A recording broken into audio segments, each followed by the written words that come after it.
Modernidad positiva.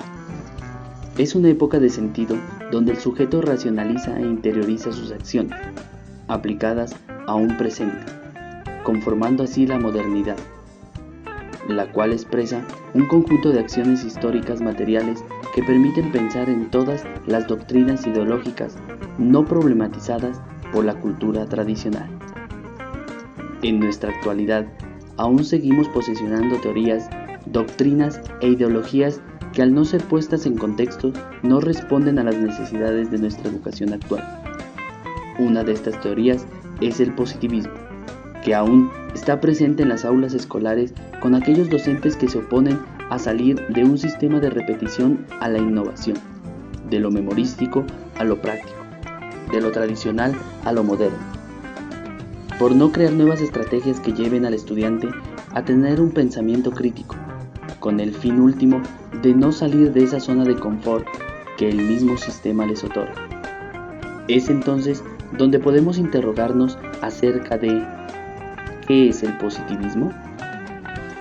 Es pertinente conocer a qué se hace referencia cuando hablamos de positivismo, y es aquella doctrina filosófica donde todo lo verdaderamente válido son los fenómenos que tienen una comprobación válida, es decir, solo acepta el método experimental para acceder a lo cierto o verdadero y rechaza todas las nociones a priori, a cualquier concepto universal que sea presentado como absoluto. El positivismo intenta explicar la realidad a partir de una sola experiencia de los sentidos, pues para el positivista lo único real y existente es aquello que solo puede ser experimentado, medido y catalogado a través del método científico. Sin embargo, la modernidad positiva no ha sido capaz de resolver los conflictos humanos, ni mucho menos los daños ocasionados a la naturaleza, porque todo lo observa como objeto susceptible de estudio. ¿Qué efectos ha producido el positivismo en la educación? Hoy en día, nuestro país aún contiene el legado del positivismo que por mucho tiempo se impuso por parte de las naciones desarrolladas, quienes buscan introducir a un hombre en labores mecánicamente necesarias para poder soportar el sistema económico capitalista, en donde la producción de bienes constituía el desarrollo de dicha nación. Por lo tanto, se niega al sujeto la oportunidad de construir el conocimiento, puesto que éste ya está dado, elaborado y terminado sin posibilidad de problematizar, convirtiendo al docente y al estudiante en seres pasivos, que enseñan y aprenden acumulando memorísticamente datos, incapaces de asumir una postura crítica frente a su realidad. Así la educación, con base positivista, persigue conseguir un individuo inflexible, de mentalidad cerrada, individualista y acrítico, porque el método basado en la memorización fue y sigue siendo el más utilizado. Crear sociedades sometidas al poder, traducido en ese orden jerárquico de Estado y pueblo, donde se educa a la persona en pensamiento limitado y anulando la capacidad crítica, donde solo se adquiere el conocimiento, pero no se confronta con la realidad, pues elimina en el ser humano su capacidad creativa para enfrentar su realidad. Otro aspecto importante son las normativas y directrices que en Colombia sitúan a la educación como un objeto medible y mediático, que permitía evidenciar la calidad de educación que posee nuestro país, esto con el fin de posicionarnos con relación a los demás países latinoamericanos. De ahí surge el enfoque o el énfasis en las áreas que nos establecieron como fundamentales del saber: la matemática, el lenguaje, las ciencias sociales y naturales, orientando a los estudiantes a la simple asimilación de conocimientos, sin darle espacio a reflexionar sobre su condición humana, sus condiciones de vida, ni sobre su realidad diaria, solamente por cumplir una exigencia de los entes reguladores de la educación. Tanto así que la capacidad intelectual se ha reducido a la medición de 1 a 5, y la pregunta es ¿dónde queda el sujeto integral, sus emociones, sus pasiones? ¿Cómo evaluar la formación de una persona a la cual no tiene los recursos necesarios para poder solventar sus derechos básicos? ¿Cómo evaluar a los estudiantes víctimas del conflicto?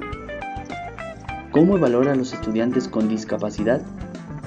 Nuestro sistema educativo está tan descontextualizado que no toma en cuenta las condiciones ni mucho menos la diversidad que en nuestro país existe. La idea es cambiar y contextualizar mejor los componentes a enseñar. Sería ideal enfocarse en la educación integral del sujeto, donde éste sea capaz de reflexionar sobre lo que hace para aportar mejores decisiones a nuestro país, dejando de un lado las condiciones de 1 son los estudiantes vagos y 5 los estudiantes inteligentes, cultura que se ha metido por unos largos periodos. Tal vez aquellos vagos sí hagan un proceso de reflexión y no están de acuerdo con las políticas derivas, y los inteligentes sencillamente se conforman con lo que tienen. Dentro de nuestra crítica al sistema educativo planteado desde el positivismo, utilizamos dos corrientes filosóficas que apoyan nuestro pensamiento y nos llevan más al cambio social que queremos generar. Estas teorías son: 1. Teoría crítica, que propone una comprensión histórica cultural de la realidad a través de la hermenéutica dialéctica, la cual ayuda a interpretar los hechos sociales, donde el sujeto será capaz de transformar su realidad de acuerdo a sus necesidades, a partir de una discusión razonada con los demás. 2. Teoría del constructivismo social. Su principal exponente, Jean Piaget, quien afirma que el conocimiento se construye partiendo de la interacción con el medio, pues el aprendizaje es un proceso subjetivo construido día a día, a través de su experiencia. Al utilizar dicha teoría, vemos cómo se construyen de los contextos en los que se desarrolla la cotidianidad del ser humano, y es interpretada por los propios autores, sujeto que experimenta el mundo. Es entonces que podemos concluir diciendo que el ser humano no podrá ser comprobado, analizado o interpretado a través de un método científico únicamente, pues la persona es cambiante, degenerativo, evolutivo, todo según su entorno, su necesidad e incluso su interacción con el medio y con su par opuesto. Por lo que el positivismo, a nuestra manera de ver, jamás podrá apoyar como teoría un hecho social donde el principal agente es el ser humano y su entorno. A manera de reflexión, no podemos permitir seguir estancados y tildados como subdesarrollados, porque tenemos todos los recursos, las mejores tierras, el pulmón del mundo, las mejores flores, el mejor café, la gente más inteligente, amable y cordial. Pero es esa cultura conformista la que hace que otros nos usen para ellos crecer y seguir siendo ricos, y nosotros cada vez más dependientes de sus políticas industrializadoras, neoliberales, capitalistas y positivistas.